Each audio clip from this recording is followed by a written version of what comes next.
Bienvenue chez Action Verviers 2. Nous avons choisi ce magasin car il ne se limite pas à être un simple point de vente. C'est également un véritable lieu d'apprentissage et de développement où sont formés les futurs responsables.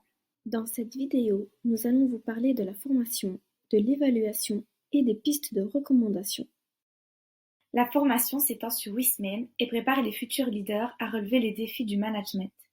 Alliant théorie en e-learning et pratique sur le terrain, elle développe des compétences clés comme le leadership, la gestion des priorités et l'orientation résultat. Avec des mises en situation concrètes, des modules sur la gestion d'équipe et un suivi personnalisé, chaque participant est guidé pour devenir pleinement opérationnel. Encadrée par 4 juges, l'évaluation se compose d'un quiz oral d'une dizaine de questions dirigées par le membre de RH pour évaluer les connaissances théoriques et de mise en situation pratique, supervisée par la responsable régionale. Indépendamment des résultats, le stagiaire devient responsable, met un feedback détaillé avec des recommandations est fourni pour assurer une prise de fonction réussie. Notre première piste consiste à proposer une grille de satisfaction. Nous avons proposé un exemple de 3 pages aux responsables et voici leurs réactions. Le responsable a trouvé l'idée de la grille de satisfaction pertinente et n'a pas jugé sa longueur problématique.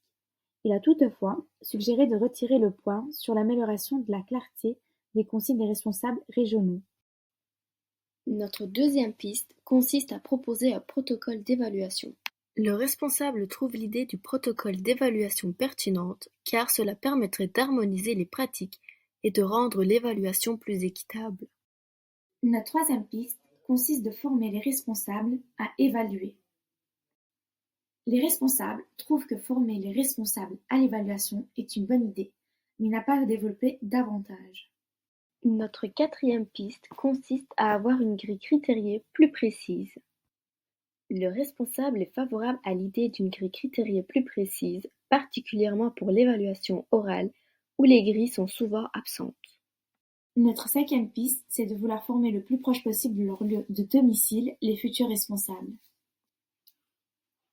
Le responsable trouve l'idée de former près du domicile difficile à réaliser, car seules 3 actions, dont Verviers, proposent des formations en raison de leur stabilité. Notre dernière piste consiste à proposer des ateliers post-évaluation. Le responsable trouve l'idée des ateliers post-évaluation intéressante, surtout parce que très peu de responsables échouent, même avec des difficultés. Ces ateliers permettraient de travailler sur leurs lacunes identifiées lors de l'évaluation finale. Created using Powtoon.